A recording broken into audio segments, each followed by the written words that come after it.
Morning. Good morning everyone. तो homework कर लिया आप लोगों ने? कुछ डीपीपी दिया गया था आप लोगों को सॉल्व करने के लिए।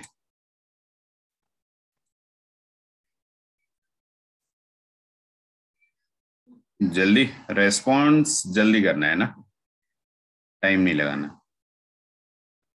हाँ नहीं तो बोलना होता है, इसके अलावा कुछ बोलना होता नहीं। डीपीपी हो गया, डीपीपी हो गया सभी का।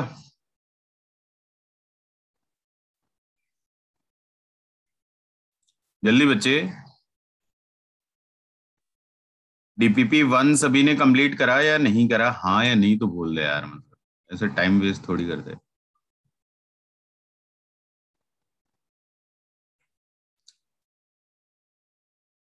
नहीं, बोलना ही नहीं। चलो नाम लेके बुलाते हैं। क्या पता तुम्हें लगता हो कि अगर नाम लेके बुलाया जाए तो शायद आप रेस्पॉन्ड करोगे। Gulzar, have you done the DPP? DPP Sir, I have completed DPP 1, sir. And there is a problem in DPP 2, sir. So I will solve after the class, sir. Okay. Ikramul, have you done the DPP 1? Ikramul, you there or just join the class and enjoying somewhere else? देखो, ऐसे ऐसे लोग भी हैं, नाम लेने के बाद भी गायब है। अनन्या, डीपीपी 1 हो गया क्या?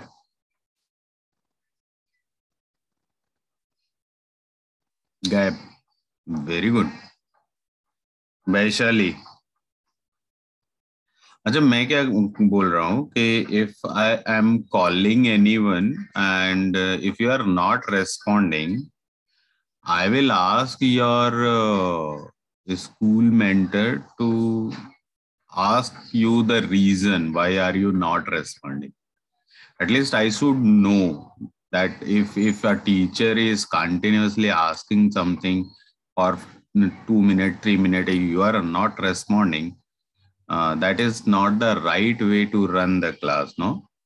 So you must have to respond, right? Tamanna, DPP 1 complete हो गया क्या? Yes sir, complete. Okay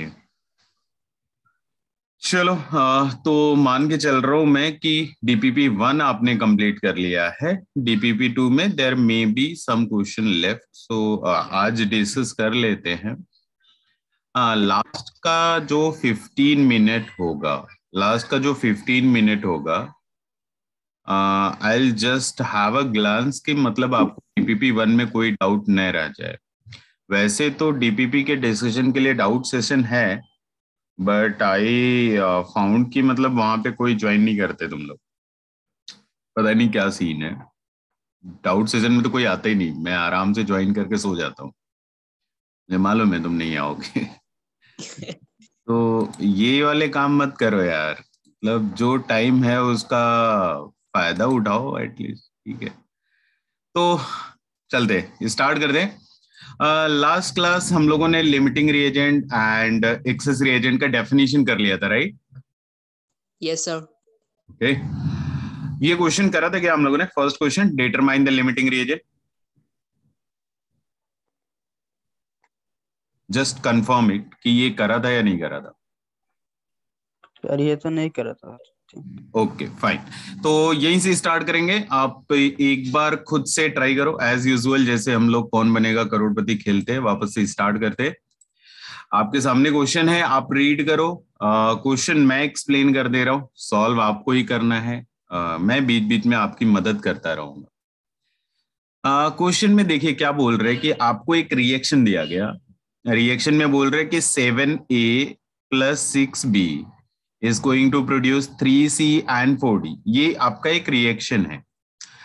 question में बोला गया कि हमने A का 3 मोल लिया हुआ है और B का 4 मोल लिया हुआ है। आपको डिसाइड करना है कि लिमिटिंग रिएजेंट कौन है। देन एक बार आपका डिसाइड हो गया कि लिमिटिंग रिएजेंट कौन है, तो आपको बताना है कि C एंड D का कितना मोल बनेगा, ये भी आपको बताना है। एंड अगर कोई रिएक्टेंट बच जाता है तो कितना बचेगा वो भी बताना है। तो आप एक बार ट्राई करो। आई गेस हम लोगों ने इससे रिलेटेड एक एग्जांपल पिछली क्लास में सॉल्व करा था, sulphur dioxide plus oxygen is giving SO3। उसको लेकर के काफी चीजें हम लोगों ने डिस्कस करी थी, limiting reagent and access reagent कैसे फाइंड आउट करना होता है, क्या तरीका होता है। मैं एक बार रिकैप बता भी सकता हूँ कि अगर आपको लिमिटिंग रिएजेंट फाइंड आउट करना है तो हम लोग के रेशियो कैलकुलेट करते थे। K ratio is the number of mole of reactant taken divided by the respective stoichiometric coefficient। जिस भी रिएक्टेंट के लिए K रेशियो का वैल्यू मिनिमम हुआ करता था वो हमारा लिमिटिंग रिएजेंट हो जाया करता था। प्रोडक्ट कितना बनेगा that will B only decided by the limiting reagent. Access reagent कितना बचेगा that is also decided by the limiting reagent. तो आई गेस ये सारी चीजें हम लोगों ने अच्छे से कंप्लीट करा था पिछली क्लास में। तो अब आप इस क्वेश्चन को स्टार्ट करिए एंड बताइए फटाफट, लिमिटिंग रिएजेंट कौन है? सर लिमिटिंग ए रिएजेंट है सर। पक्का? जी सर। थोड़ा एक बार और ट्राई करिए जरा तो। और कोई? ये तो ऑब्वियस है यार, ए नहीं होगा तो अब तो बी होगा। नहीं तो चलिए एक बार धीरे धीरे पहले प्रॉब्लम में थोड़ी हेल्प कर ही देता हूं मैं। जब मुझे के रेशियो कैलकुलेट करना होगा ना बच्चे, के रेशियो, तो के रेशियो में हम लोग क्या करते हैं, ए का हमने कितना मोल लिया हुआ है, 3 लिया हुआ है, और ए का स्टोइचियोमेट्रिक कोएफिशिएंट कितना है, 7 है। तो ये जब भी आप रेशियो कैलकुलेट करेंगे तो कितना आता है, 0.4 समथिंग आएगा ना, 0.42 है ना। और बी के लिए कैलकुलेट करेंगे तो बी का जो मोल लिया हुआ है दैट इज 4 और स्टोइचियोमेट्रिक कोएफिशिएंट कितना है, 6, दैट इज 2/3, 0.67 आता है, राइट। तो आप करेक्ट बता रहे थे, करेक्ट बता रहे थे कि ए के लिए जो के रेशियो का वैल्यू है ये मिनिमम है, तो आर लिमिटिंग रिएजेंट हमारा क्या हो जाएगा बच्चे, ए हो जाएगा, दैट इज फाइन। अब मान लीजिए हमको बताना है क्या कि सी एंड डी कितना बनेगा। तो इसके लिए हम लोग क्या करेंगे, यूनिटरी मेथड यूज करेंगे जो हमने पिछली क्लास में सीखा था। कैसे यूज करेंगे, हम लोग ये बोलना शुरू करेंगे, देखो ए का स्टोइचियोमेट्रिक कोएफिशिएंट इज 7 एंड सी का स्टोइचियोमेट्रिक कोएफिशिएंट इज 3। तो आई विल राइट कि 7 मोल अगर मैं ए का ले आता तो it is going to produce 3 mole of C. हमारे पास ए का कितना मोल है, हमारे पास ए का केवल और केवल 3 मोल है, तो उसके अकॉर्डिंग हम लोग कैलकुलेशन स्टार्ट कर देंगे। If we are having 3 mole of A then it will be having 3/7 into 3, that is 9/7, 9/7 mole of C बन रहा होगा।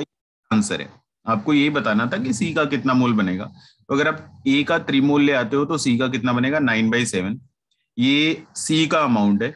सिमिलरली अगर आपको डी कैलकुलेट करना है तो आप क्या करने वाले हो, बोलोगे 7 मोल ऑफ ए अगर मैं ले आता तो डी का कितना, 6 मोल और what sir, 4 mole, right right, 4 mole of D बन जाता। नाउ 3 मोल ऑफ ए अगर मैं ले आता तो definitely it is going to 12/7 mole of D. तो ये आपका डी का आंसर हो जाता। फिर मान लीजिए अगर आपसे ये पूछा गया था, ये भी पूछा ही गया था कि जो एक्सेस रिएजेंट, डेफिनेटली ए हमारा क्या है, लिमिटिंग रिएजेंट है, तो बी क्या होगा, एक्सेस रिएजेंट होगा।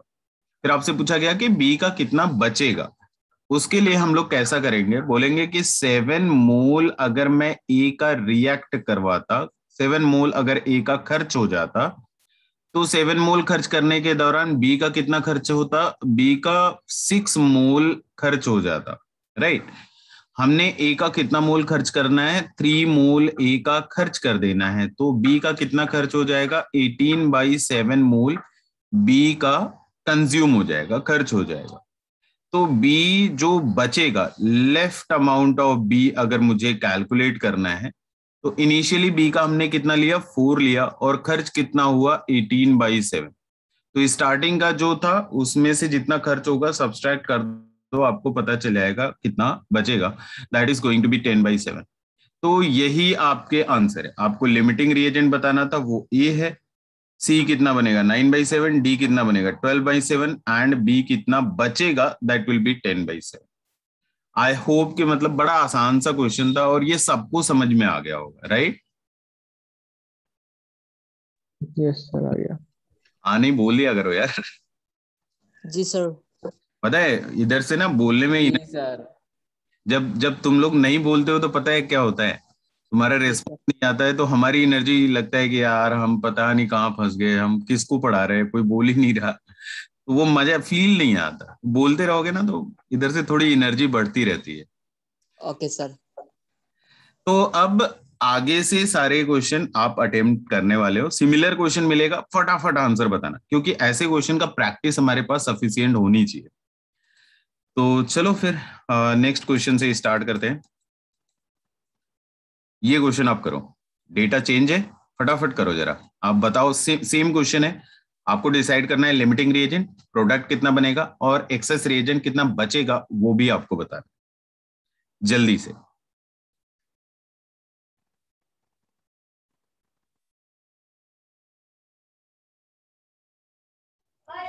लिमिटिंग रिएजेंट बी है सर। करेक्ट है, limiting reagent is B, that's correct.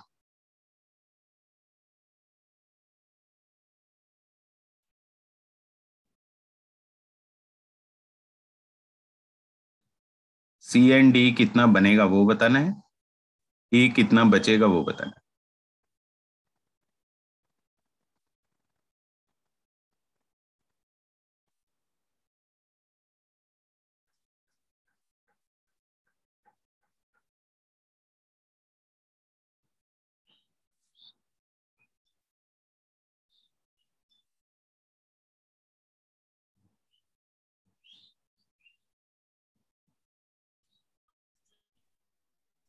कोई तो बता लो, सी कितना बनेगा?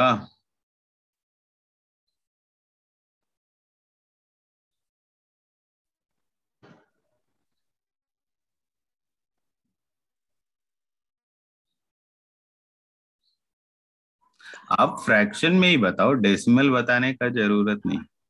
सर कंफ्यूजन आ गया सर, एक बार सर आप सम अप करके बता दो सर। फिर से देखो, सर सी 32/3 होता है कि सर? करेक्ट है, सी आपका 32/3 आएगा। मैं क्या बोल रहा हूँ, एक बार मैं फिर से बता देता हूँ आपको। अच्छा, किसी को इसमें डाउट है क्या कि लिमिटिंग रिएजेंट बी होगा या नहीं होगा? किसी को भी नहीं सर, नहीं नहीं, इससे नहीं। डाउट है? तो सर बच्चे देखो, अगर आपको लिमिटिंग रिएजेंट ढूंढना है तो आपको फॉर्मूला क्या यूज करना है? आपको फॉर्मूला के रेशियो का यूज करना है। के रेशियो का फॉर्मूला मैंने पिछली बार लिखवाया था, और फॉर्मूला क्या था? Number of mole of reactant, number of mole of reactant taken, जो हमने लिया हुआ है रिएक्शन करवाने के लिए, डिवाइडेड बाय स्टोइचियोमेट्रिक कोफिशिएंट, स्टोइचियोमेट्रिक कोफिशिएंट। तो मैं सर डी 8/3 होता है क्या सर? डी अगर आप देखेंगे 3 1, 8/3 होता है। हाँ 8/3 sir. D will be 8/3, correct है, करेक्ट। जी सर। हाँ, जिनको लिमिटिंग रिएजेंट में प्रॉब्लम था वो देखते रहिए। के रेशियो का फॉर्मूला पहले आप दिमाग में रखना है हमेशा ना, जितना नंबर ऑफ मोल लिया हुआ है वो न्यूमरेटर में लिखना है और स्टोइचियोमेट्रिक कोएफिशिएंट डिनोमिनेटर में। तो मैं यहाँ के रेशियो कैलकुलेट करने की कोशिश करूंगा। के रेशियो किसके किसके लिए? ए एंड बी दोनों रिएक्टेंट के। तो ए का कितना मोल हमने लिया हुआ है? 10 मोल लिया हुआ है। ए का स्टोइचियोमेट्रिक कोएफिशिएंट कितना है? 2 है। तो मैं के रेशियो कैलकुलेट करूंगा तो क्या लिखूंगा? Number of mole taken 10, stoichiometric coefficient 2, that is going to be 5। B के लिए क्या लिखता? Number of mole taken is 8, stoichiometric coefficient is 3 and need not to calculate the exact value. I know that it is coming out to be 2 point something, right? हमको क्या ढूंढना होता है? हमको ये केवल देखना होता है कि के रेशियो किसका कम आ रहा है। तो कम किसका आएगा? बी का आएगा। तो जिसका भी के रेशियो कम होगा ना बच्चा, वही लिमिटिंग रिएजेंट। बस इससे ज्यादा दिमाग नहीं लगाना। के रेशियो बस वो ये चेक करना है कि किसके लिए कम आने वाला है। ठीक है, तो अभी क्लियर है, के ratio is going to be B.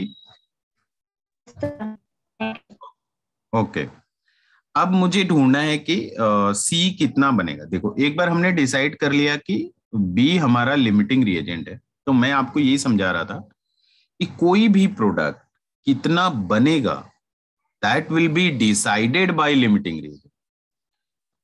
ठीक है, ये दिमाग में बहुत अच्छे से रहना चाहिए। कोई भी प्रोडक्ट कितना बनेगा वो कौन डिसाइड करेगा? वो लिमिटिंग रिएजेंट डिसाइड करेगा। तो लिमिटिंग रिएजेंट से मैं शुरू करूंगा। जैसे मुझे ये ढूंढना है कि सी कितना बनेगा, तो मैं लिमिटिंग रिएजेंट बी को लूंगा और सी के साथ कनेक्ट करूंगा।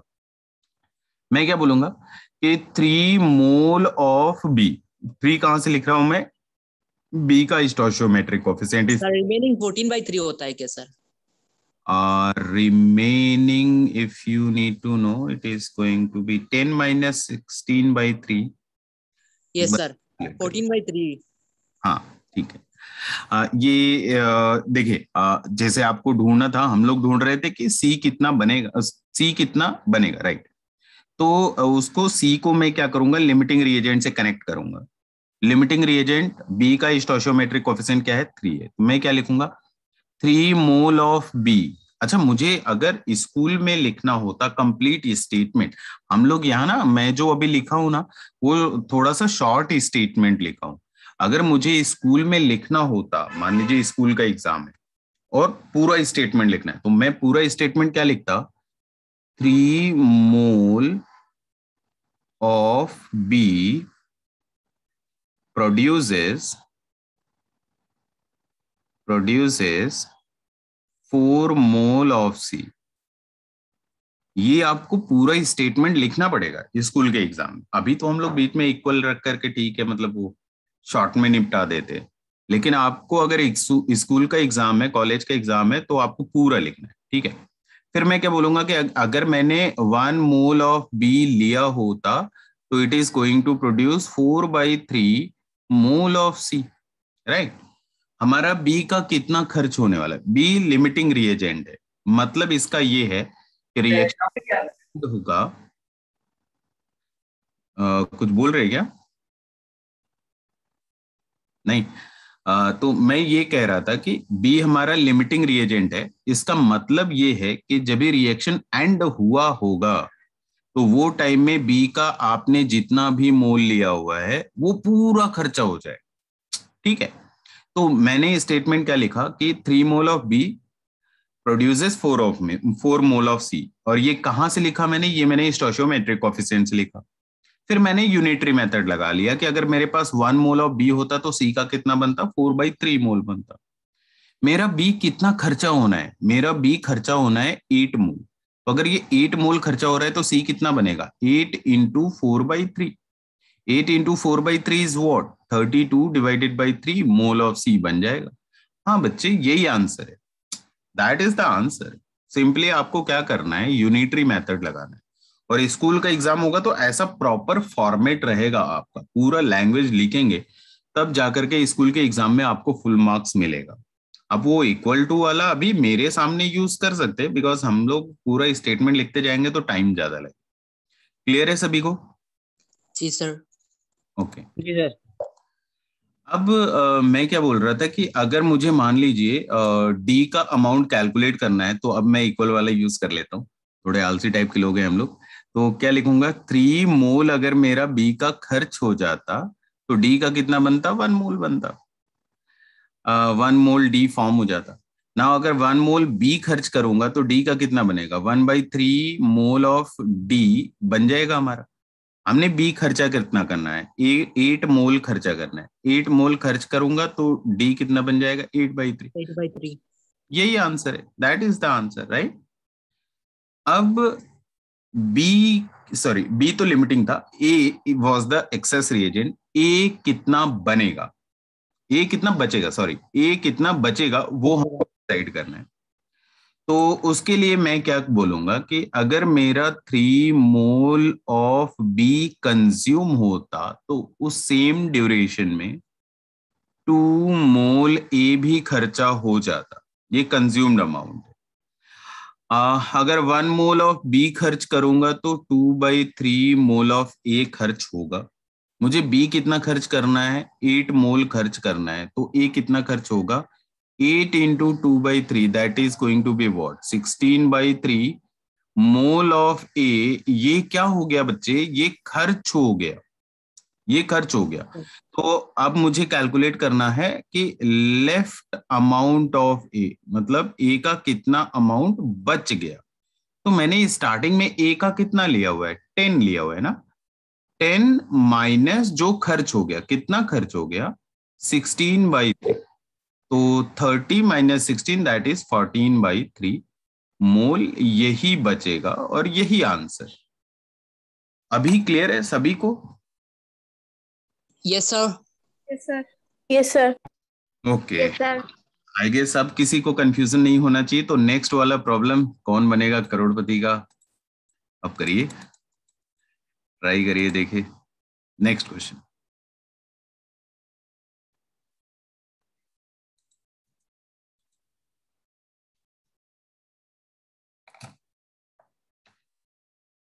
सबसे पहले लिमिटिंग रिएजेंट बताना है।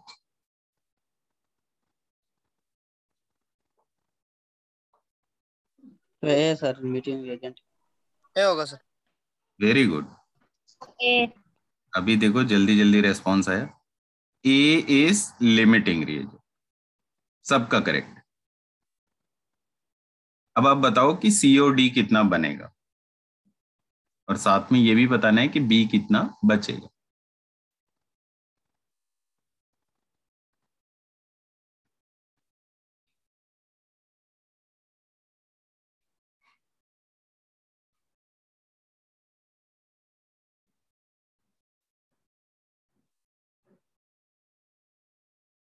Sir, C 0.6. करेक्ट है। कौन बनेगा करोड़पति का पहला सवाल, 0.6। करेक्ट है, करेक्ट है, 0.6 मोल आएगा सी का, बिल्कुल करेक्ट है।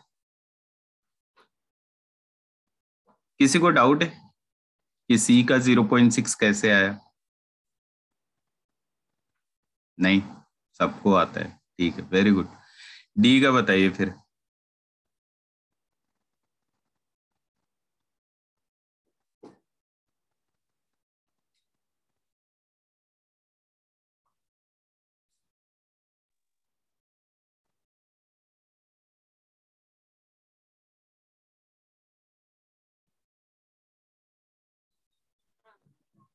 So 1.8. 1.8 होगा sir. So Very- 1.8. Very good, 1.8 आएगा, 1.8 मोल। बच्चा किसी को भी ना थोड़ा सा भी डाउट होगा ना, तो डाउट पूछने से हिचकना नहीं है कि यार मेरा बेइज्जती हो जाएगा, ऐसा वाला सीन नहीं। शायद मैं वहां आया था तो आप लोगों को बताया था कि डाउट पूछने से अगर आप हिचक रहे हो कि मेरा बेइज्जती हो जाएगा, तो मेरा पहला क्वेश्चन ऐसे लोगों के साथ यही होता है कि भाई पहले इज्जत तो बनाओ, फिर तो बेइज्जती होगी। जब इज्जत ही नहीं बनाए तो बेइज्जती का आएगी? नहीं। किसी को डाउट इन दोनों में? सी का 0.6 मोल आएगा और डी का 1.8 मोल आएगा। सर प्लीज आप सॉल्व कर दीजिए सर। ओके, कर देता हूँ। Sir, 0.9 left होता है क्या सर? बी का ना, बी का left amount, just let me check, it is 10, 7, 3, 2.1, हाँ 0.9 आएगा। जी सर। करेक्ट। अब देखिए फिर से एक बार बता देता हूँ कि करना कैसे, ठीक है? मैं बार बार बता क्यों रहा हूँ, इस चीज को समझिए, इसलिए इतने पेशेंस के साथ बता रहा हूँ क्योंकि ऐसा क्वेश्चन ना आपके एग्जाम में बहुत फ्रिक्वेंटली आता है, और बनना चाहिए ऐसा क्वेश्चन, मतलब कॉन्फिडेंस आना चाहिए कि ऐसा क्वेश्चन देखा तो बना ही दूंगा मैं 100%, ये वाला कॉन्फिडेंस आना चाहिए। तो देखिए कैसे करना है। हमको ये पता है कि A is limiting reagent, I guess इसमें किसी को डाउट नहीं होना चाहिए कि ए हमारा लिमिटिंग रिएजेंट है। अब मान लीजिए मुझे सी ढूंढना है कि सी कितना बनेगा, तो मैं लिमिटिंग रिएजेंट को कनेक्ट किससे करूंगा? सी से कनेक्ट करूंगा। मैं स्टेटमेंट क्या लिखना शुरू करूंगा? मैं बोलूंगा कि 10 मोल ऑफ ए का 10 मोल कहां से ले रहा हूं? ये स्टोइचियोमेट्रिक कोएफिशिएंट से ले रहा हूं। 10 मोल of A react to produce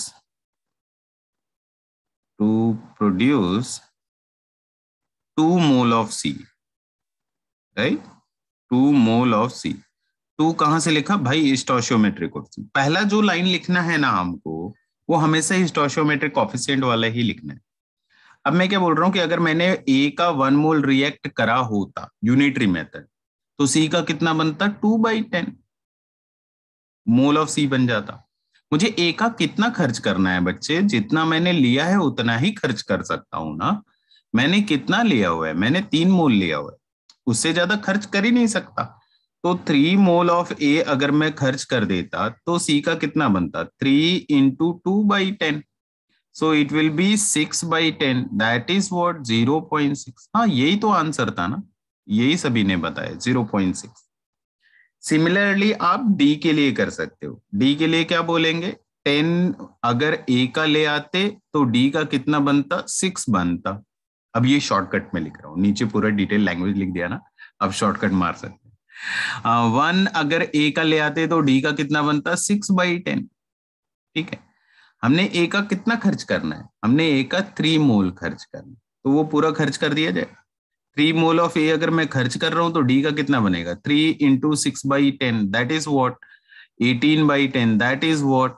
1.8। हाँ, तो डी का कितना बनेगा? 1.8 मोल बनेगा, यही answer.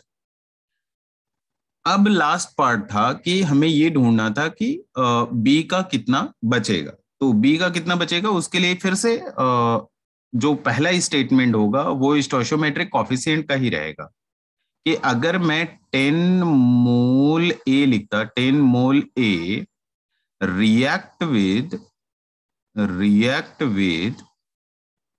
7 mole of B, 7 mole of B, ये 7 मोल ऑफ बी के साथ रिएक्ट कर जाता है अकॉर्डिंग टू स्टोइचियोमेट्री।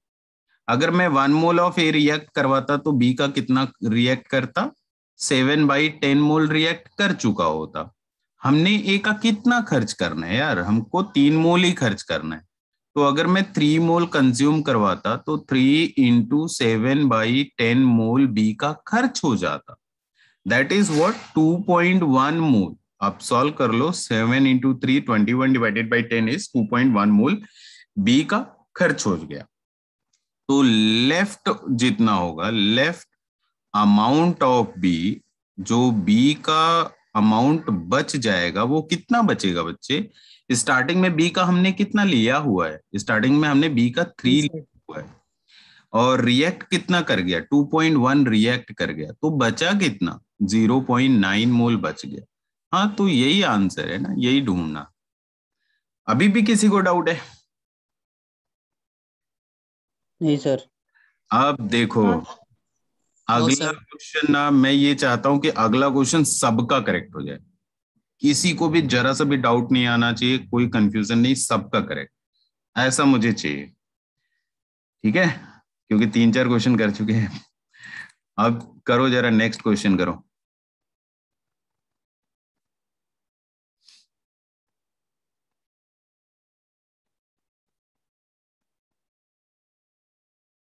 क्वेश्चन ना समझ में आए तो आप पूछ सकते हो।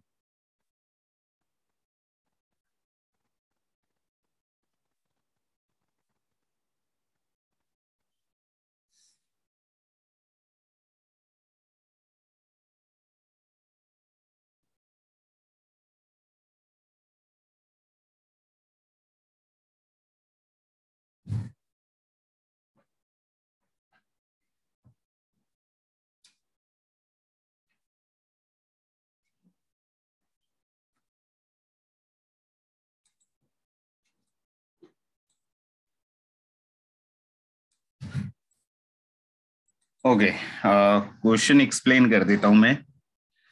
देखो, हमको बोल रहे हैं ना कि अगर मैं सल्फर डाइऑक्साइड का रिएक्शन ऑक्सीजन के साथ करा दूं तो मुझे सल्फर ट्राइऑक्साइड मिल जाता है, और आपके सामने बैलेंस रिएक्शन लिख दिया। क्वेश्चन में ये बोला जा रहा है कि अगर मैंने 2.56 ग्राम सल्फर डाइऑक्साइड ऑक्सीजन से रिएक्ट कराया होता तो SO3 कितना बनेगा, ये आपसे पूछा जा रहा है। इसमें ना एक दो हिंट मैं दे देता हूं। हमेशा ऑलवेज होगा, जो मैं अभी बोलने जा रहा हूं वो हमेशा होगा। क्या होगा, मान लीजिए आपको कोई रिएक्शन ली है, और रिएक्शन में ध्यान से सुनना है इसको, ठीक है। आपको कोई रिएक्शन दिया और रिएक्शन में एक से ज्यादा रिएक्टेंट हैं, लेकिन जब भी आपको लैंग्वेज लिखा जा रहा है तो लैंग्वेज में केवल एक ही रिएक्टेंट का मास दिया, दूसरे रिएक्टेंट का मास नहीं दिया, जैसे ये क्वेश्चन में करा। तो इट इज एज्यूम्ड, ये सबके दिमाग में हमेशा रहना चाहिए, इट इज एज्यूम्ड दैट जिस रिएक्टेंट का मास नहीं दिया हुआ है वो एक्सेस, और जिसका मास दिया हुआ है दैट इज लिमिटिंग। मतलब यहाँ पे एक हेडेक मेरा कम हो गया कि मुझे लिमिटिंग और एक्सेस ढूंढने का जरूरत नहीं है, वो हमें पहले से मालूम है। जिसका मास नहीं देगा वो एक्सेस, और जिसका मास दे देगा that will be limiting. Clear है सभी को? जी sir. Yes, sir. Yes sir. जी सर। अब ट्राई करिए जरा, अब ट्राई करिए। ये तो पता चल गया कि SO2 लिमिटिंग होने वाला है, O2 एक्सेस है। आपको बताना है SO3 कितना बनेगा।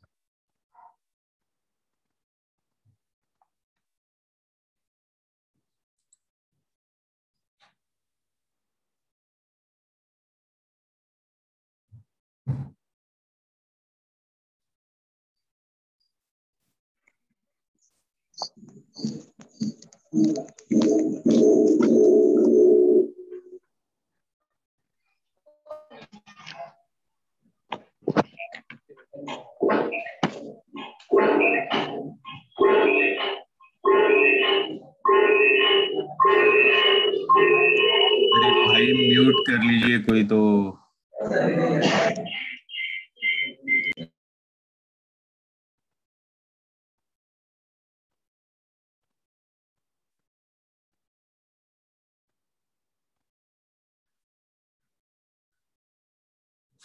दिमाग काम कर रहा है आप लोगों का?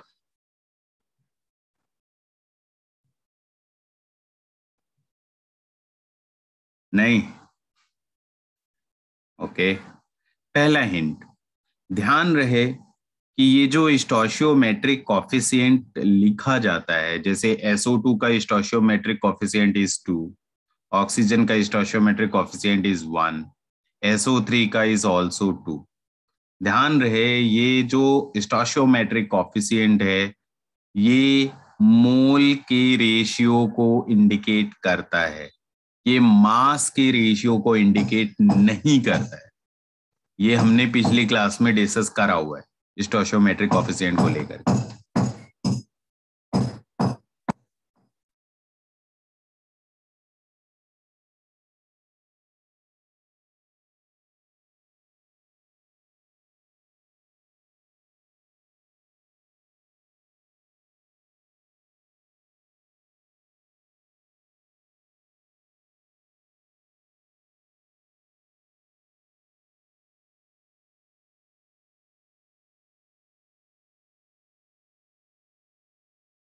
देखो बच्चे, बड़ा आसान सा है यार, इसको आप ना ज्यादा सोच रहे हो इसलिए नहीं बन रहा है। क्वेश्चन बड़ा आसान सा है।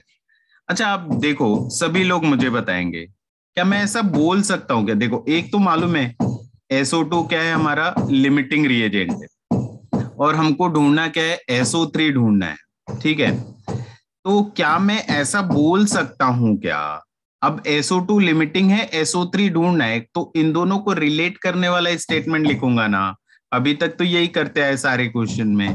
तो मैं ऐसा बोलूंगा कि 2 mole of SO2 react to produce, it produces 2 mole SO3। ऐसा लिख सकता हूं या नहीं लिख सकता हूं, ये तो हमेशा ट्रू होगा ना बच्चे। आपको यही इतनी देर से समझा रहा था कि जो लिमिटिंग रिएजेंट होगा वो और जो फाइंड आउट करना है वो, उनके बीच में एक बार आपको सर स्टेटमेंट लिखना ही होगा। सर मोल निकालने के लिए 2.56 बाय डिवाइडेड बाय 64 देना पड़ेगा क्या सर? बिल्कुल करना पड़ेगा, वही Yes, तो sir. मिस्टेक करते हैं लोग, वही Yes, मिस्टेक। sir. इसलिए तो मैंने आपको पहले बोला कि ध्यान रहे स्टोइचियोमेट्रिक कोएफिशिएंट मोल को रिप्रेजेंट करता है, मास को रिप्रेजेंट नहीं करता है। ये हमने पिछली क्लास में सीखा था। तो ये स्टेटमेंट तो मैं लिख ही सकता हूं। तो अब मुझे क्या करना पड़ेगा? अब मुझे करना ये पड़ेगा कि SO2 का हमको दिया था मास, हमको मोल नहीं दिया था। तो सबसे पहला काम मेरा क्या होना चाहिए था कि मुझे SO2 का कैलकुलेट करना चाहिए मोल। और मोल कैसे कैलकुलेट करते हैं? Mass divided by molar mass. Mass कितना दिया है बच्चे? सैंपल का मास 2.56 ग्राम दिया हुआ है, डिवाइडेड बाय SO2 का मोलर मास अगर आप कैलकुलेट करोगे तो सल्फर आपको 16 and sulphur is 32, sorry sulphur is 32 and oxygen is 16। तो अगर आप SO2 कैलकुलेट करोगे तो टोटल कितना आता है? 64 आता है। ठीक है, तो यहाँ पे 64 ग्राम पर मोल रखूंगा मैं।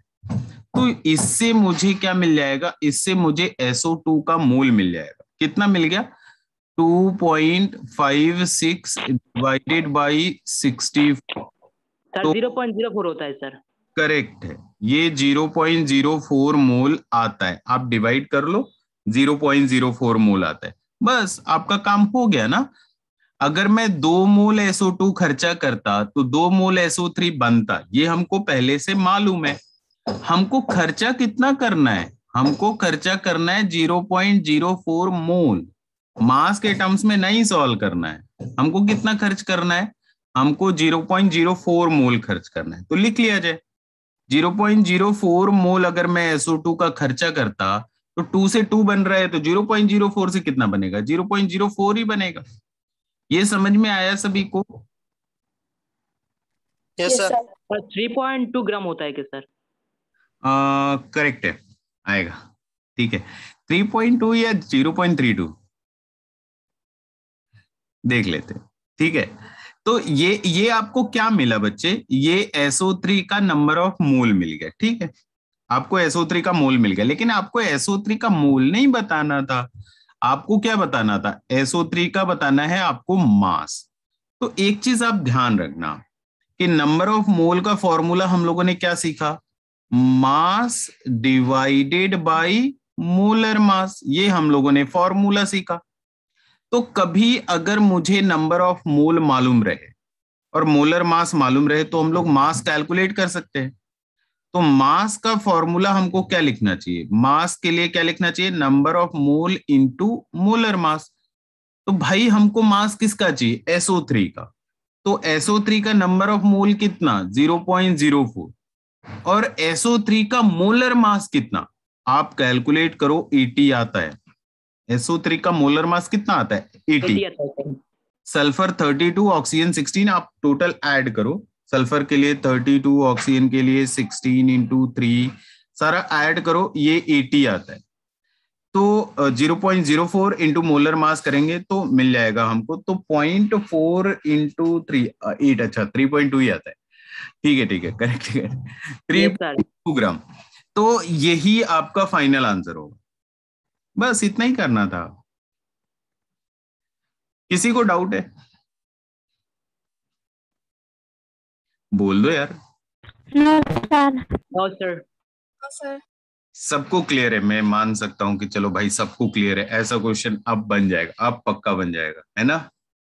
हाँ बोलो, बन जाएगा ना? जी सर। हाँ सर। जी सर। बस तो फिर अगला क्वेश्चन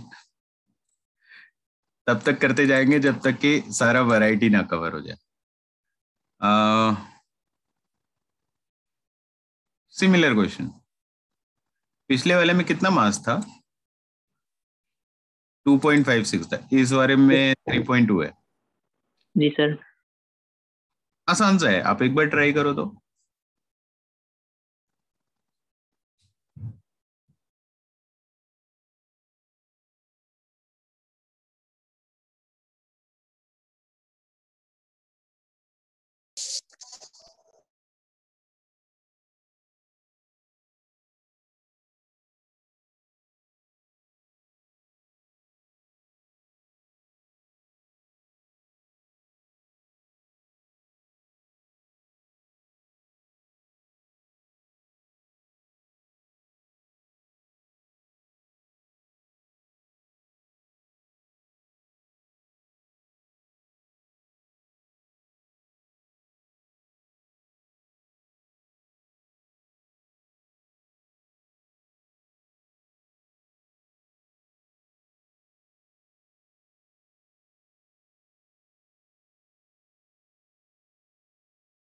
सर 4 होता है क्या सर?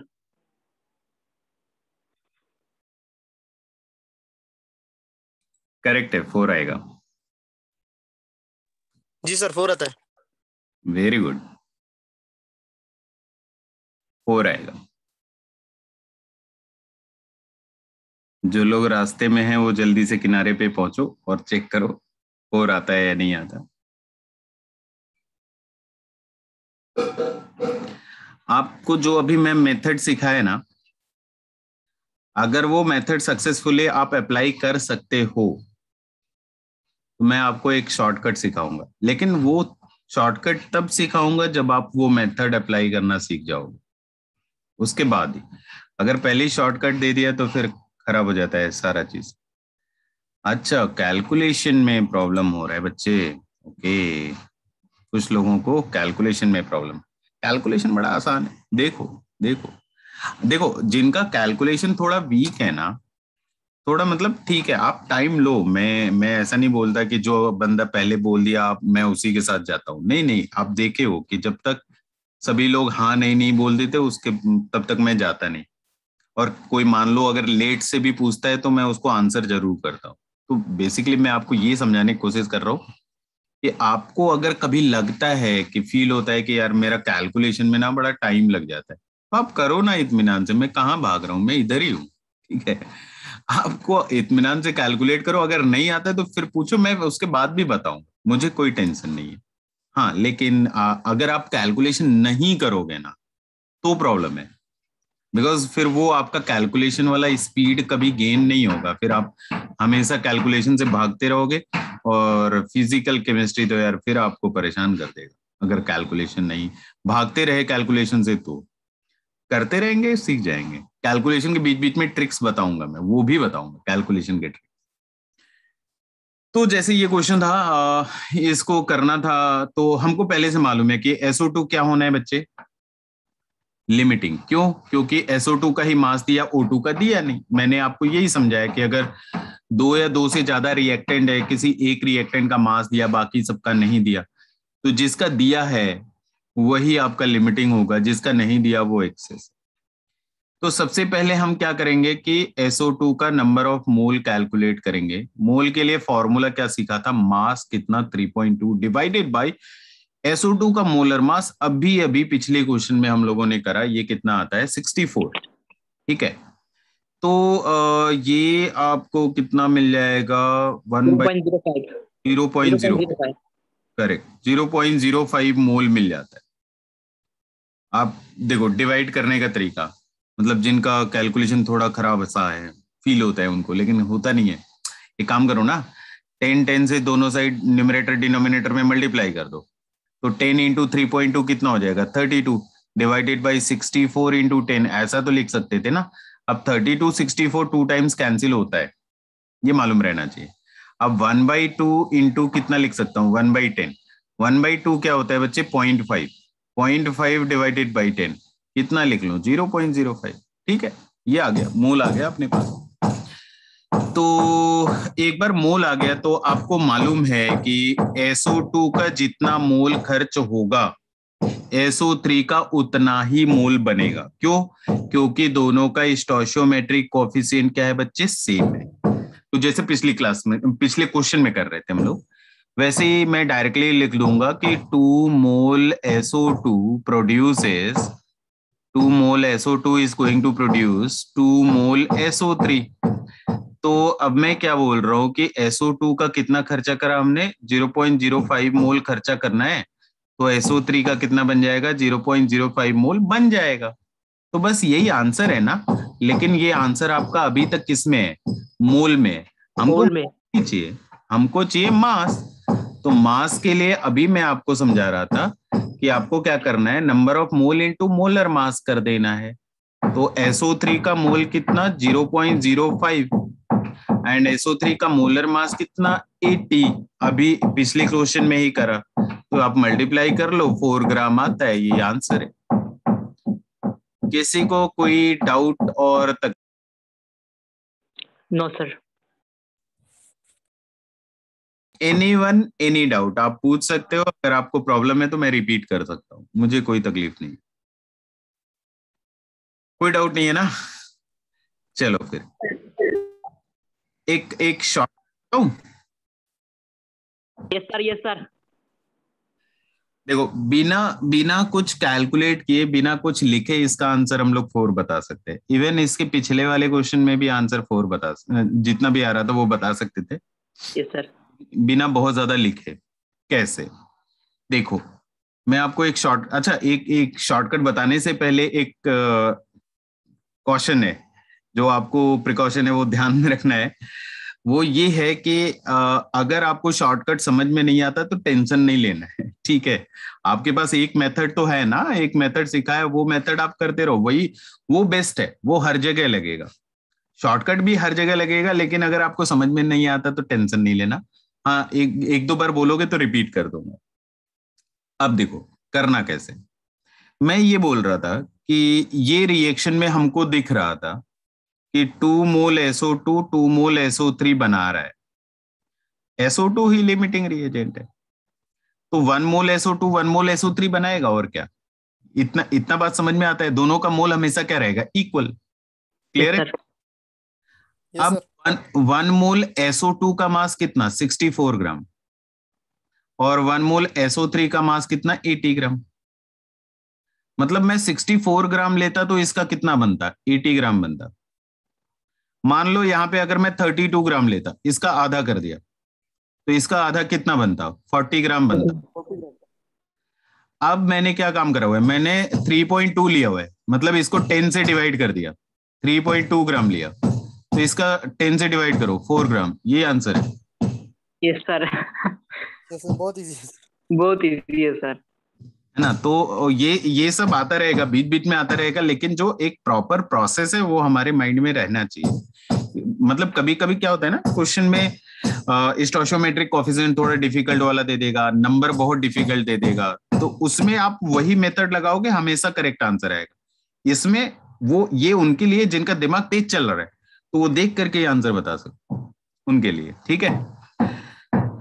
तो चलिए नेक्स्ट क्वेश्चन की तरफ मूव करते हैं। नेक्स्ट क्वेश्चन इज ये है, आप करिए। अच्छा, इसमें तो रिएक्शन भी नहीं दिया है। बोला जा रहा है how many mole of methane CH4 are required to produce 22 gram of carbon dioxide after combustion. अच्छा, मैं यहाँ पे एक एक्स्ट्रा चीज बताने जा रहा हूं, सभी लोग ध्यान से सुनेंगे। जितने भी हमारे ऑर्गेनिक कंपाउंड होते हैं जिसमें आपका कार्बन एंड हाइड्रोजन है, कभी भी अगर आपको कंबशन रिएक्शन लिखना है, कंबशन मतलब क्या है, कंबशन मतलब जला दो भाई, जो भी आपका ऑर्गेनिक कंपाउंड है ना, जला दो, ऐसा वाला सी। तो चलो जला देते हैं। जलाने के लिए आपको ऑक्सीजन की जरूरत होगी। बिना ऑक्सीजन के आग कैसे लगाओगे यार, जलेगा ही नहीं। तो अब हमको एक चीज ध्यान रखना है कि यहाँ पे जितना भी कार्बन रहेगा वो कार्बन का क्या बना देना है, कार्बन डाइऑक्साइड बना देना है। और जितना भी हाइड्रोजन रहेगा उस हाइड्रोजन का क्या बना देना है, वाटर बना देना है। तो अब बैलेंस करने की बारी आती है। बैलेंस करने का तरीका क्या होता है, बैलेंस करने का तरीका ये होता है कि पहले आप कार्बन बैलेंस करोगे, ठीक है। तो कार्बन देखो दोनों साइड ऑलरेडी बैलेंस है, फिर उसके बाद हाइड्रोजन बैलेंस करोगे। हाइड्रोजन देखो 4 है, तो प्रोडक्ट में 4 बनाने के लिए मुझे 2 से मल्टीप्लाई करना पड़ता है। देखो अभी हाइड्रोजन भी बैलेंस है। लास्ट में ऑक्सीजन बैलेंस करना है। प्रोडक्ट साइड में देखो 2 × 2 4 ऑक्सीजन। किसी को तकलीफ है ये ढूंढने में कि 4 ऑक्सीजन है या नहीं? CO2 में 2 ऑक्सीजन है और 2H2O में 2 ऑक्सीजन है, तो प्रोडक्ट में 4 ऑक्सीजन है। रिएक्टेंट में 4 ऑक्सीजन बनाने के लिए 2 से मल्टीप्लाई करना पड़ेगा। This is the balanced reaction for the combustion of methane. मैं यहीं पे एक और चीज बता रहा हूं, आप नोट डाउन कर लेना इसको। मान लो मुझे कुछ ऐसा देगा, थोड़ा थोड़ा एक्स्ट्रा चीज बता रहा हूं। मान लो आपको ऑर्गेनिक कंपाउंड दिया और वो मीथेन नहीं है, वो CXHY कुछ होगा, कुछ है ऑर्गेनिक कंपाउंड है जिसमें X कार्बन है, Y हाइड्रोजन है, और इसका कंबशन करना है। तो कंबशन तो बेटा मैं ऑक्सीजन के प्रेजेंस में ही करूंगा, और कार्बन का कार्बन डाइऑक्साइड ही बनाऊंगा और हाइड्रोजन का H2O ही बनाऊंगा, ये तो फिक्स है। अब मैं क्या करूंगा? अब मैं कार्बन बैलेंस करूंगा। रिएक्टेंट में X कार्बन है, प्रोडक्ट में एक ही कार्बन था, तो उसको X से मल्टीप्लाई कर दो, देखो कार्बन बैलेंस हो गया। अब बैलेंस करना है हाइड्रोजन। रिएक्टेंट में Y हाइड्रोजन है, तो प्रोडक्ट में यहां H2O लिख रहे हैं ना। पता है Y लाने के लिए मुझे क्या करना पड़ेगा? यहां Y/2 से मल्टीप्लाई करना पड़ेगा। Y/2 × 2 करूंगा तो क्या आ जाएगा? Y आ जाएगा। तो हाइड्रोजन क्या हो जाएगा? बैलेंस हो जाएगा। अभी तक क्या बैलेंस हुआ? Carbon and hydrogen. लास्ट में क्या बैलेंस करना है? ऑक्सीजन। तो अब जरा आप ध्यान से देखो कि प्रोडक्ट में ऑक्सीजन कितना है। CO2 के पास कितना ऑक्सीजन है? 2X। और H2O के पास कितना ऑक्सीजन है? Y/2। ये आपका प्रोडक्ट में ऑक्सीजन। आपको ऑक्सीजन बैलेंस करना है, तो रिएक्टेंट में भी इतना ही ऑक्सीजन होना चाहिए। तो मैं यहां बैलेंस किससे करूंगा मालूम है? पता है यहां पे O2 लिखा हुआ था, मतलब यहां पे आप जो भी नंबर लिखोगे उसको 2 से मल्टीप्लाई हो जाएगा। टोटल ऑक्सीजन ढूंढने जाओगे तो मान लो यहाँ पे हमने 3 लिख दिया, तो टोटल ऑक्सीजन कितना हो जाता? 6 हो जाता। तो मेरा पॉइंट ये है कि अगर आपको मालूम ही है कि रिएक्टेंट में कितना ऑक्सीजन है, रिएक्टेंट में सॉरी प्रोडक्ट में कितना ऑक्सीजन है? 2X + Y/2, और रिएक्टेंट में बैलेंस करना है, तो प्रोडक्ट में जो भी ऑक्सीजन है उसका आधा करके लिखो ना। यहाँ पे आधा करूंगा तो 2X का हाफ क्या हो जाएगा? X। Y/2 का हाफ कितना हो जाएगा? Y/4। Now you can check, oxygen is also balanced. Oxygen भी बैलेंस है, कार्बन भी बैलेंस है, हाइड्रोजन भी बैलेंस है। तो ये आपका क्या हो गया? ये आपका एक जनरल रिएक्शन हो गया कि आपको कोई भी ऑर्गेनिक कंपाउंड दिया जाए, XY का वैल्यू रखो, आपको अपने आप बैलेंस रिएक्शन मिल जाएगी। कई लोग होते हैं रट्टा मार लेते हैं, कई लोग होते हैं कि हाँ यार ये तो मैं कभी भी लिख लूंगा, क्यों रट्टा मार। तो आपको अभी जैसा भी समझ में आए, लेकिन ये लिख कॉपी जरूर कर लेना। अगर आपको फील आता है कि आप कभी भी बैलेंस कर सकते हो तो अच्छी बात है, अगर फील नहीं आते तो कोशिश करो कि याद हो जाए। ठीक है, तो अब लौटते हैं क्वेश्चन पे। तो ये हमारा बैलेंस्ड रिएक्शन है, और इस रिएक्शन में हमको ये बोला जा रहा है कि आपको कार्बन डाइऑक्साइड गैस बनानी है CH4 को जला करके। कितना कार्बन डाइऑक्साइड बनाना है? तो 22 ग्राम आपको कार्बन डाइऑक्साइड बनाना है। आपको पूछा जा रहा है कि आपको मीथेन कितना लेना चाहिए, वो हमको बता दो। क्वेश्चन क्लियर है सभी को? जी सर। अब यस सर। ट्राई करिए, अब एक बार ट्राई करिए आप, फिर मैं हिंट देता रहूंगा।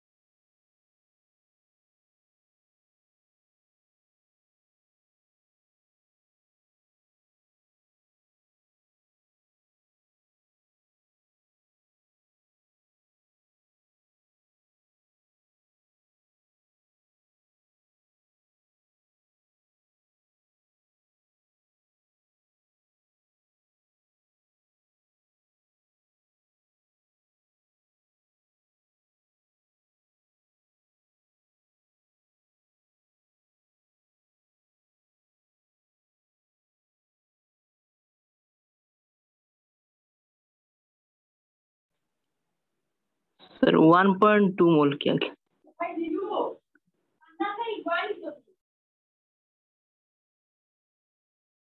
नहीं बेटा 1.2 तो नहीं आएगा, एक बार और ट्राई करिए।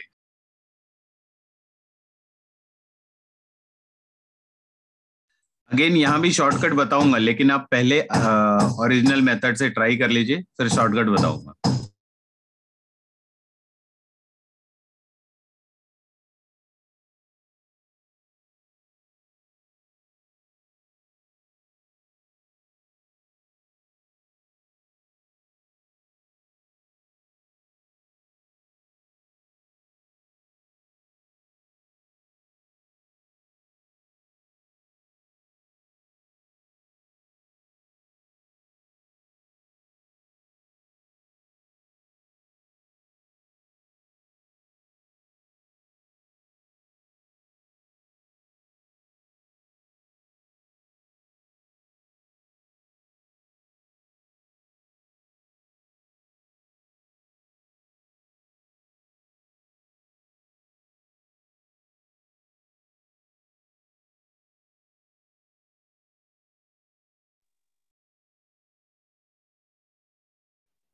सर 0.5 मोल CH4।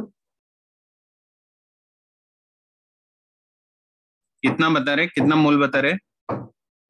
Sir half mole 0.5। Half mole correct है, तो 8 ग्राम आएगा ना हाफ मोल का मास। CH4 1 ग्राम का कितना होता है? 16। कार्बन 12 है, हाइड्रोजन 1 है। कार्बन का एटॉमिक मास इज 12। अगर आपको किसी का एटम का एटॉमिक मास चाहिए, आप पूछ सकते हो, मैं बता दूंगा। कार्बन का 12 है, हाइड्रोजन का 1 है। ऑब्वियसली ऑक्सीजन कितना होता है? 16। तो ग्राम में आंसर बताना पड़ेगा ना आपको। जब भी ग्राम में बताएंगे तो वो 8 आएगा। सर यहाँ पर हाउ मेनी मोल्स है सर? हाफ मोल है। Yes, अब स्टार्ट करते हैं। देखिए फिर से रिएक्शन लिख। हाउ मेनी मोल्स तो ग्राम में बताना पड़ेगा क्या सर? अच्छा, मोल ही बताना था क्या हमको? Yes sir, how many moles sir. अच्छा अच्छा अच्छा अच्छा, अगर अब मोल ही बताना है तो आंसर 0.5 ही होगा।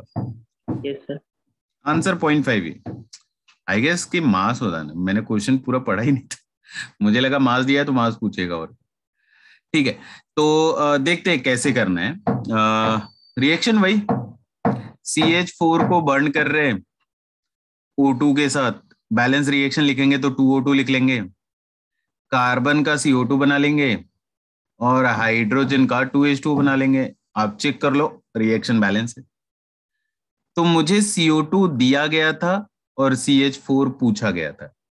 तो एक चीज तो बच्चे फिक्स है, जे जो दिया है और जो पूछा जा रहा है उसी को रिलेट करके रिलेशन लिखो आप, आपका आंसर आ जाएगा। Yes sir. 1 मोल अगर मुझे CO2 प्रोड्यूस करना है तो I need 1 mole of CH4। ये मैंने कहां से लिखा? ये मैंने स्टोइचियोमेट्रिक कोएफिशिएंट से लिखा। दोनों का स्टोइचियोमेट्रिक कोएफिशिएंट कितना है? 1 and 1। अब CO2 का आपको मास दे रखा था, तो पहले आप कैलकुलेट कर लो CO2 का नंबर ऑफ मोल। कैसे? मास कितना दिया? 22।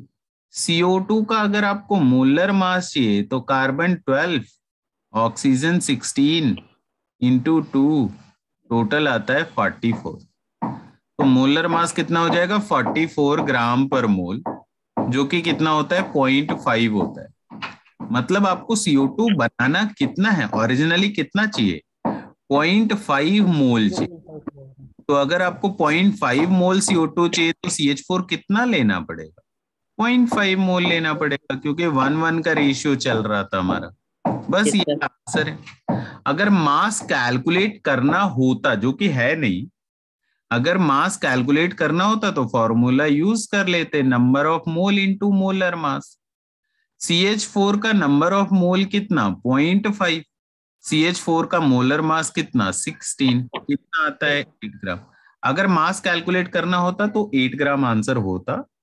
अदरवाइज यहाँ पे तो केवल मोल पूछा हुआ है, तो आंसर क्या हो जाएगा? 0.5 मोल, यही आंसर हो जाएगा। क्लियर है?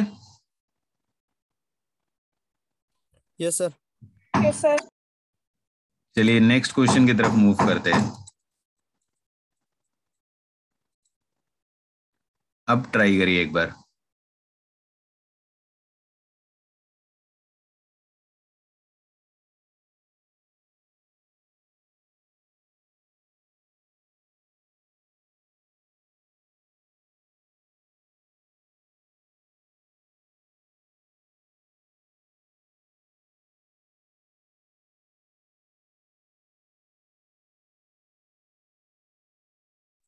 Wait wait wait wait, sir इसमें कंफ्यूजन हो गया सर पिछले वाले में। करने से पहले एक करेक्शन है, ये जो रिएक्शन दिया है ये गलत है। Yes sir. ठीक है, ये रिएक्शन गलत है, रिएक्शन मैं लिख देता हूँ। अगर आप कैल्शियम बाइकार्बोनेट ले आते हो तो इसको आप HCl से रिएक्ट कराओ, 2HCl से, जो प्रोडक्ट बनेगा that is calcium chloride and H2O and CO2।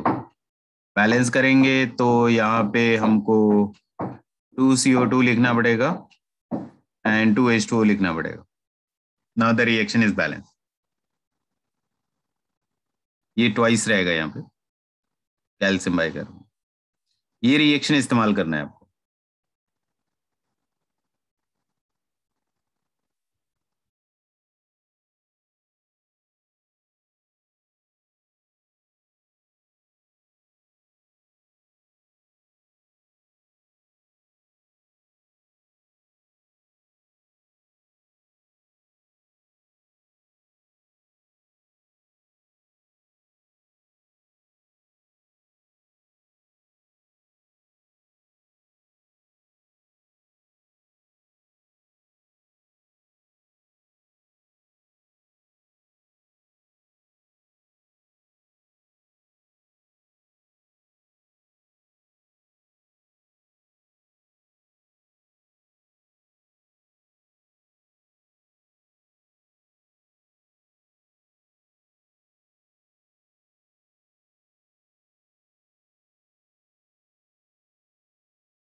Question मैं एक बार एक्सप्लेन कर देता हूँ। एग्जैक्टली क्वेश्चन क्या है मैं एक्सप्लेन कर देता हूँ। आपको बोला जा रहा है कि आपको आंसर 1.5 है। अच्छा, आंसर बता रहे हैं क्या? 1.5 मोल CO2 इनको चाहिए। नहीं 1.5 क्यों होगा यार, ये तो बड़ा ही आसान क्वेश्चन है। सर 0.75 है क्या सर? 0.75 होगा, ये तो बहुत ही ये एकदम इजी सर। क्वेश्चन ये है कि आपको ये रिएक्शन हमने दे दिया। क्वेश्चन में बोला जा रहा है कि ये जो कार्बन डाइऑक्साइड बन रहा है ना बच्चे, ये आपको 1.5 रिएजेंट है, प्रोड्यूस करवाना है। आपको 1.5 मोल कार्बन डाइऑक्साइड चाहिए। अब ये 1.5 मोल अगर आपको चाहिए होगा तो ये कार्बन डाइऑक्साइड तब तक नहीं बनेगा जब तक आप कैल्शियम बाइकार्बोनेट नहीं लेते हो। तो आपसे पूछा यही जा रहा है कि अगर वहां पे मुझे 1.5 मोल चाहिए तो यहाँ पे कैल्शियम बाइकार्बोनेट का कितना मोल लेना पड़ेगा। बहुत ही सिंपल सा क्वेश्चन। Yes sir. यही क्वेश्चन का लैंग्वेज है। Calculate the number of mole of calcium bicarbonate required to prepare 1.5 mole of carbon dioxide according to the equation. Equation आपके सामने। तो ये तो बहुत ही आसान है। आपको सिंपली एक लाइन लिखना है, एक लाइन के बाद आंसर। Yes sir. देखो रिएक्शन बैलेंस है तो 2 मोल कार्बन डाइऑक्साइड अगर प्रोड्यूस हो रहा है तो 1 मोल कैल्शियम बाइकार्बोनेट चाहिए होगा, और 2 mole carbon dioxide can be produced by 1 mole calcium bicarbonate. आपको कार्बन डाइऑक्साइड कितना चाहिए भाई? 1.5। तो आप यूनिटरी मेथड यूज करो ना।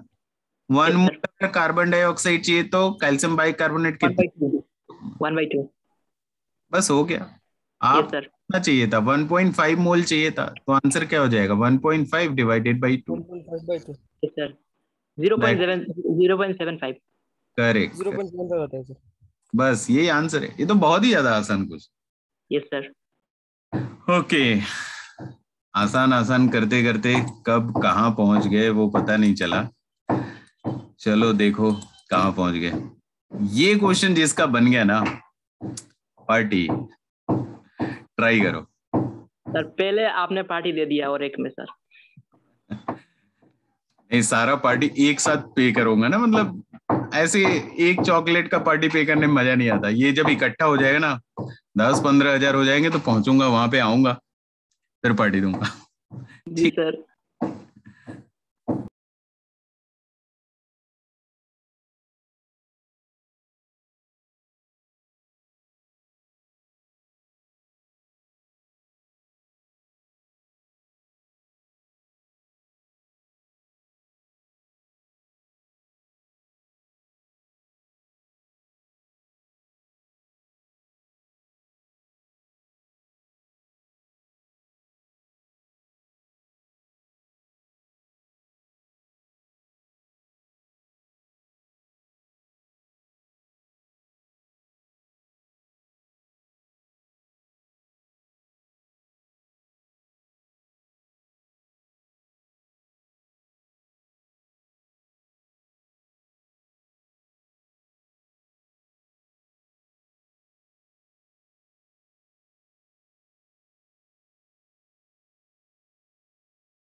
सर ये केजी में आंसर निकलना होगा क्या सर?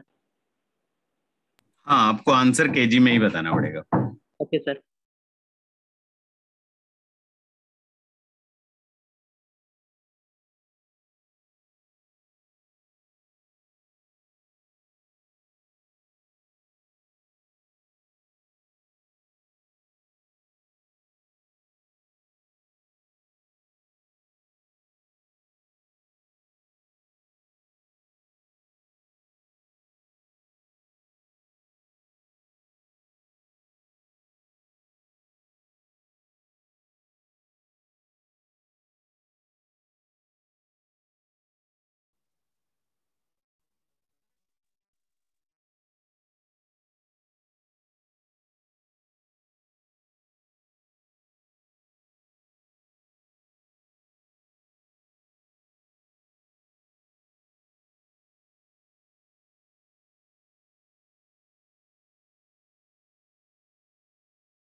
सर 6.66 ऐसा कुछ आता है।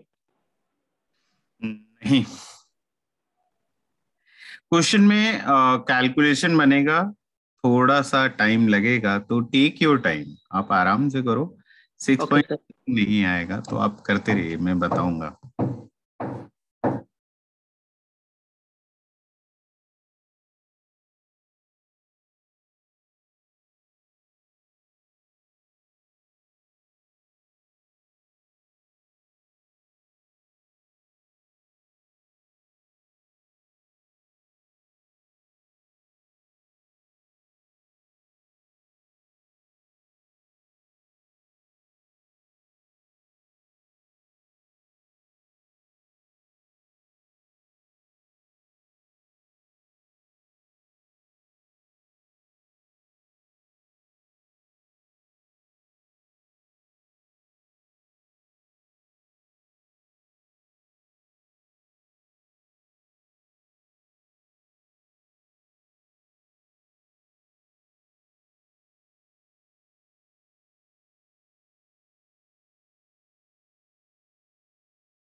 म्यूट कर लो भाई।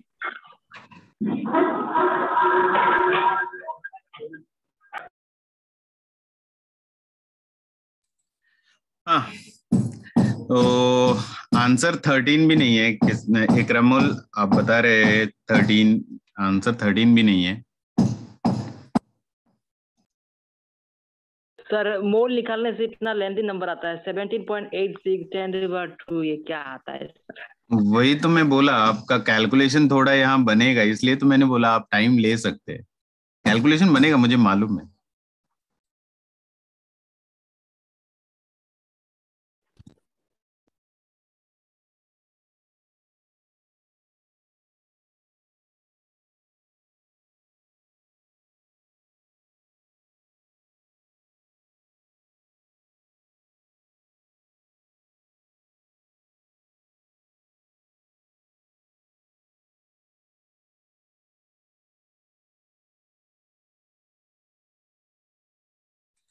बैलेंस रिएक्शन मैंने लिखा हुआ है।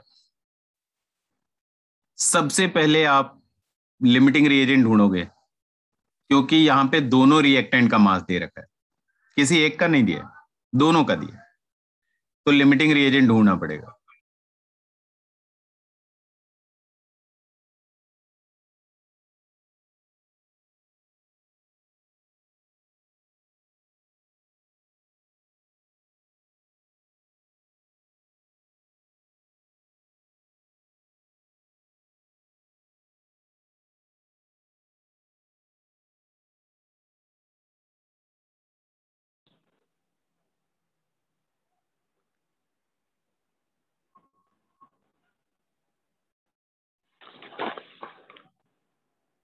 सर ये तो बहुत लेंदी हो रहा है सर।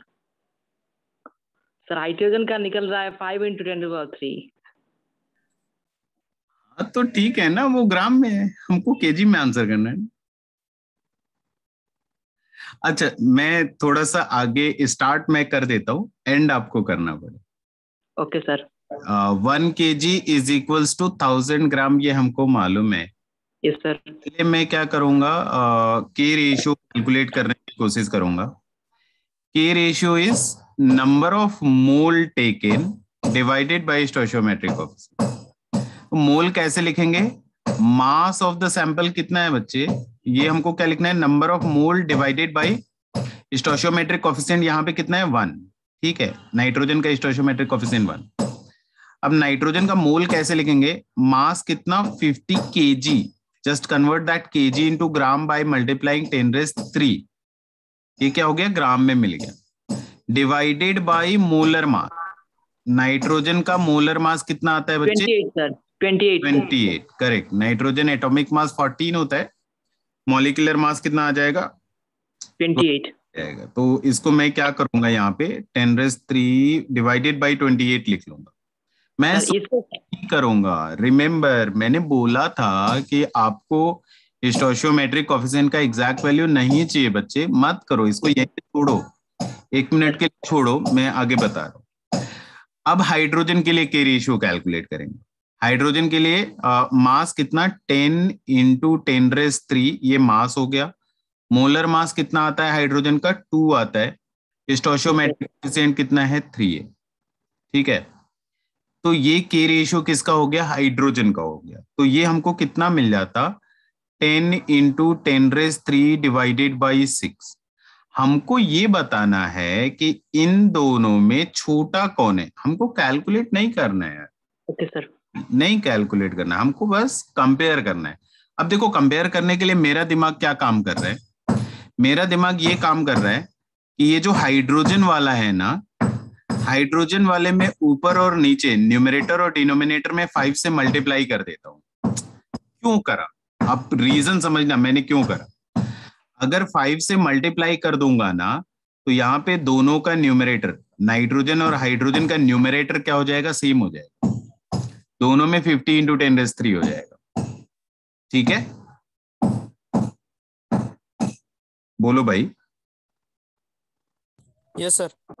ओके, सर हाइड्रोजन के केस में डिनोमिनेटर में क्या बनेगा 6 × 5, वो कितना हो जाएगा 30, और नाइट्रोजन में कितना है 28।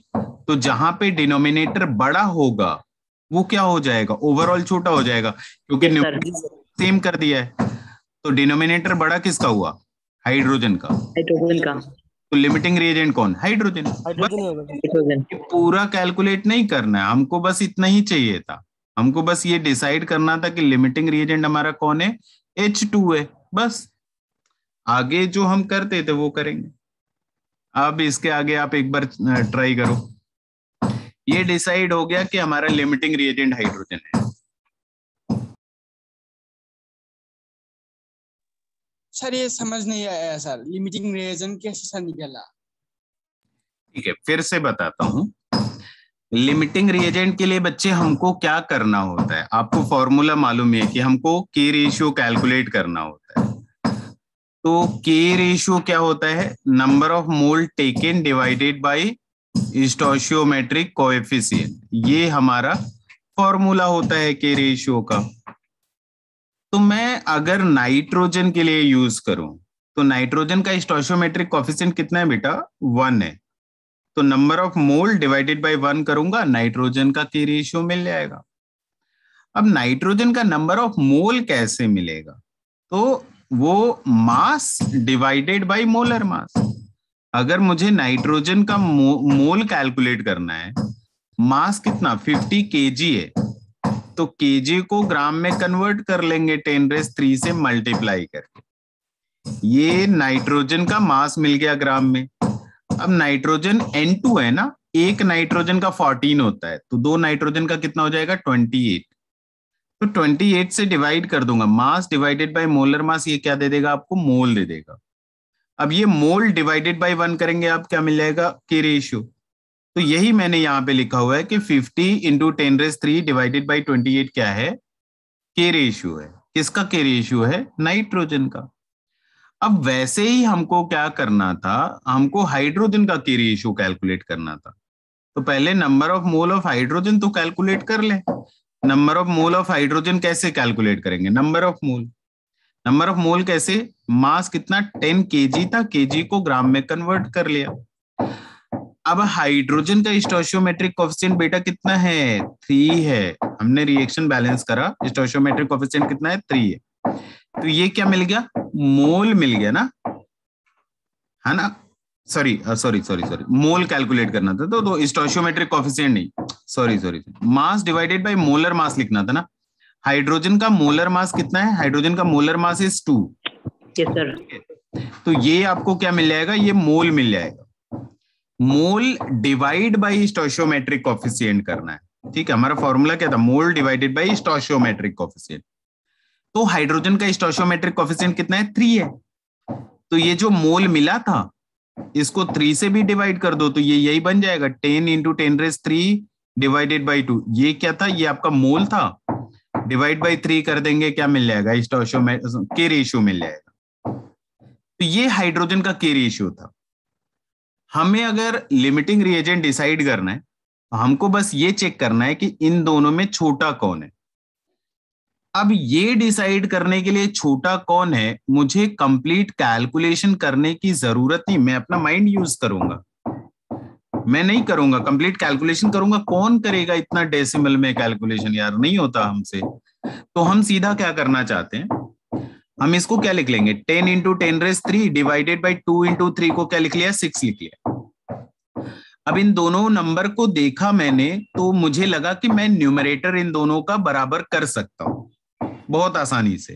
कैसे, जो सेकंड वाला, ये जो हाइड्रोजन का के रेशियो है, इसमें न्यूमरेटर और डिनोमिनेटर में अगर मैं 5 से मल्टीप्लाई कर दूं, तो यहां पे नाइट्रोजन और हाइड्रोजन का के रेशियो का न्यूमरेटर इक्वल हो जाएगा।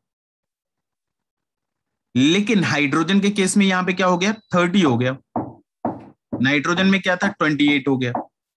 अब हमको मालूम है कि अगर न्यूमरेटर सेम हो जाए तो जहां पे डिनोमिनेटर ज्यादा होगा वहां पे नंबर छोटा होगा। अब डिनोमिनेटर किसका ज्यादा है, डिनोमिनेटर हाइड्रोजन का ज्यादा है। तो डिनोमिनेटर अगर हाइड्रोजन का ज्यादा है तो हाइड्रोजन का के रेशियो क्या हो गया, छोटा हो गया। अब हाइड्रोजन का अगर के रेशियो छोटा हो गया तो लिमिटिंग रिएजेंट कौन हो गया, हाइड्रोजन हो गया। बस इतना ही। हम कंप्लीट कैलकुलेशन नहीं करने वाले, हम तुमसे भी बड़े आलसी है मालूम है। जहां पे कैलकुलेशन बताना होगा हम बता देंगे। Okay sir. कैलकुलेशन नहीं करना। अब इसके बाद आपको कैलकुलेशन करना है, अब आप करो। ये पता चल गया कि लिमिटिंग रिएजेंट हाइड्रोजन है।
किधर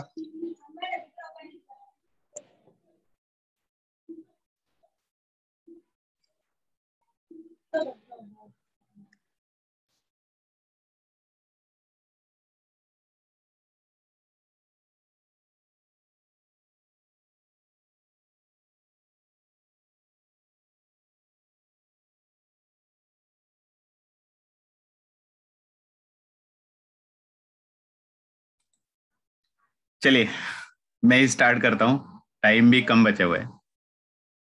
अच्छा कुछ आंसर बता। हाँ अभी देखे, लेकिन डेसिमल कहीं मिस कर गए मैं रिजॉल्व, डेसिमल कहीं मिस करके नंबर सही दिख रहा था आपका। ये 56.67 kg आता है। अमोनिया जो बनेगा वो 56.67। Yes sir. अब देखिए यहाँ पे बहुत अच्छी अच्छी चीजें सीखने को मिलेंगे, देखते रहिए। मैं क्या बोलूंगा, मैं ये बोलूंगा, हमको पता है कि हाइड्रोजन हमारा क्या होना है, लिमिटिंग रिएजेंट है। तो मैं ये बोलने वाला हूं कि 3 मोल हाइड्रोजन अगर मेरे पास होता तो मुझे 2 मोल अमोनिया मिल जाता, 2 मोल अमोनिया मिल जाने वाला है। अगर मेरे पास 1 मोल हाइड्रोजन होता तो मुझे 2/3 मोल अमोनिया मिल जाता। अब हाइड्रोजन मेरे पास कितना है, number of mole of hydrogen calculate करूंगा। अब यहां से कैलकुलेशन स्टार्ट होगा। 10 kg था तो kg को ग्राम में कन्वर्ट कर लिया 10⁻³ से मल्टीप्लाई करके, डिवाइडेड बाय मोलर मास 2। तो इसको मैं क्या लिख सकता हूं, 5 × 10⁻³। Yes sir. 5 × 10⁻³ मोल था हमारे पास हाइड्रोजन। तो अगर हमने 5 × 10⁻³ मोल हाइड्रोजन लिया होता तो अमोनिया का मोल कितना हो जाता, 2/3 × 5 × 10⁻³, जो कि कितना आना है 10⁻⁴ डिवाइडेड बाई 3। Yes sir. ये अमोनिया का मोल आ गया। लेकिन हमको क्या चाहिए, अमोनिया का मास। तो मैंने अभी आपको बताया कि अगर कभी भी आपको मास चाहिए तो आप क्या करोगे बेटा, number of mole into molar mass. तो अमोनिया का नंबर ऑफ मोल कितना मिल गया, 10⁻⁴ डिवाइडेड बाई 3। अभी तक देखो मैंने डेसिमल में कन्वर्ट नहीं करा, उसका रीजन है कैलकुलेशन थोड़ा आसान होता जाएगा, आप देखते रहिए। 10⁻⁴ डिवाइडेड बाई 3 क्या हो गया हमारा, मोल हो गया। और अमोनिया का अगर मोलर मास चाहिए तो नाइट्रोजन कितना होता है 14, हाइड्रोजन कितना होता है 1। तो जब भी आप NH3 कैलकुलेट करोगे तो वो मिल जाएगा, ठीक है, ये 17 मिल जाएगा। 17। इसको 17 से मल्टीप्लाई कर दीजिए। तो जब भी मल्टीप्लाई करेंगे तो ये आंसर किस में आएगा, ग्राम में आएगा बेटा। ये आंसर किस में आया, ग्राम में।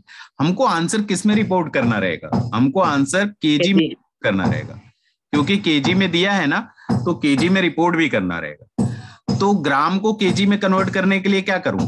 10⁻³ से डिवाइड करूं, ठीक है। तो अगर इसको केजी में कन्वर्ट करना है, 10⁻³ से डिवाइड करना है, तो 10⁻⁴ डिवाइडेड बाई 10⁻³ कितना होता है? 10 होता है। 10 होता है सर। 10⁻⁴ पहले से था, 10⁻³ डिवाइड करना है तो 10 बच जाएगा। तो 10 × 17 डिवाइडेड बाई 3 kg, बस यही फाइनल आंसर है। आप कैलकुलेट करके देखोगे, ये 56.67 सर। जी सर, ये था, मैंने तो केजी में कन्वर्ट करना ही भूल गया। अच्छा, आपने ग्राम में बताया था। Okay okay okay. आपको जिस यूनिट में दिया जाएगा ना क्वेश्चन में, उसी यूनिट में आंसर रिपोर्ट करना रहता है sir. Any reagent left sir. अरे अरे, वो वाला ज्यादा आसान है। Okay sir. उसके लिए ट्रिक बताऊंगा अभी। ट्रिक एक बहुत जबरदस्त ट्रिक है, बहुत मजा आएगा। यहां तक, पहले यहां तक पूछ लें। यहां तक किसी को अगर कोई डाउट है तो पूछ सकते हो। एनीवन, कुछ भी डाउट नहीं? फाइन। तो देखो, अब जो दूसरा वाला है कि अगर कोई बच गया तो बताओ कितना बच गया। उसके लिए जैसा हम लोग पहले सीख रहे थे, कर रहे थे, वो करके भी आंसर आएगा, 100% आएगा। मैं आपको बता रहा हूं कि वो मेथड क्या था हम लोगों का। मैं एक बार फिर से रिएक्शन लिखता हूं। N2 + 3H2, ये हमारा क्या दे रहा होगा? 2NH3 दे रहा होगा। तो मैं ये बोल रहा था कि ये केस में हाइड्रोजन लिमिटिंग है और नाइट्रोजन एक्सेस है, तो मैं क्या बोलता? 3 मोल hydrogen is going to react with 1 mole nitrogen. So 1 mole hydrogen is going to react with 1/3 mole nitrogen. Hydrogen का कितना? 5 × 10⁻³ मोल हमने कैलकुलेट करा हुआ था। This much mole of hydrogen is going to react with 5 × 10⁻³ divided by 3 mole of nitrogen. ये क्या मिल गया? Mole of nitrogen जो रिएक्ट कर जाएगा। तो mass of nitrogen reacted, mass of N2 reacted, कितना रिएक्ट कर गया बच्चे? तो number of mole 5 × 10⁻³ divided by 3 × 28, इतना ग्राम क्या हो गया? नाइट्रोजन रिएक्ट कर गया। केजी में रिपोर्ट करना होता, 10⁻³ से डिवाइड कर देंगे, तो 5 × 28 डिवाइडेड बाई 3 kg, इतना नाइट्रोजन क्या हो गया? रिएक्ट कर गया। तो बच्चे नाइट्रोजन बचा कितना? N2 जो लेफ्ट हो गया, जो बच गया, वो स्टार्टिंग में हमने नाइट्रोजन कितना लिया था? 50 kg लिया था। माइनस कितना करा? 5 × 28 डिवाइडेड बाई 3, तो यही आंसर होगा। अब देखो ये कैलकुलेशन कितना कॉम्प्लिकेट हो गया, नहीं? Yes sir. ये तो आप पहले चीज तो ये आपको समझ में आना चाहिए कि हमने किया क्या है। अब दूसरा शॉर्टकट बता रहा हूं जिसमें कोई कैलकुलेशन नहीं है और एक लाइन में आंसर है। लेकिन वो शॉर्टकट किसके लिए लगाना है? वो शॉर्टकट तभी लगाना है जब हमसे ये पूछा जाए कि किसी भी रिएक्टेंट का कितना मास बचा हुआ है। मास, मैं किसकी बात कर रहा हूं? मास की बात कर रहा हूं। जैसे ये केस में हमसे मास ही पूछा जा रहा है, तो वहां पे हम लोग शॉर्टकट यूज करेंगे। शॉर्टकट कौन सा हम लोग यूज करने वाले हैं? Mass conservation. Mass conservation. तो मास कंजर्वेशन के हिसाब से इसके अकॉर्डिंग स्टेटमेंट क्या होता है कि मास को ना तो हम लोग क्रिएट कर सकते हैं ना डिस्ट्रॉय कर सकते हैं। तो अगर मैं फिर से रिएक्शन लिखूं, N2 + 3H2 is giving 2NH3, ये था हमारा। तो मास कंजर्वेशन में मैं क्या बोलता? Total mass before reaction, total mass before reaction, reaction start होने से पहले जो टोटल मास है वो लिखना है।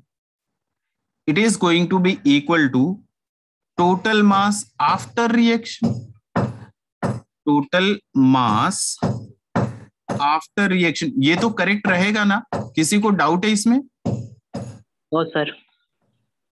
तो टोटल मास बिफोर रिएक्शन कितना है? Nitrogen 50 kg, hydrogen 10 kg, total कितना? 60 kg।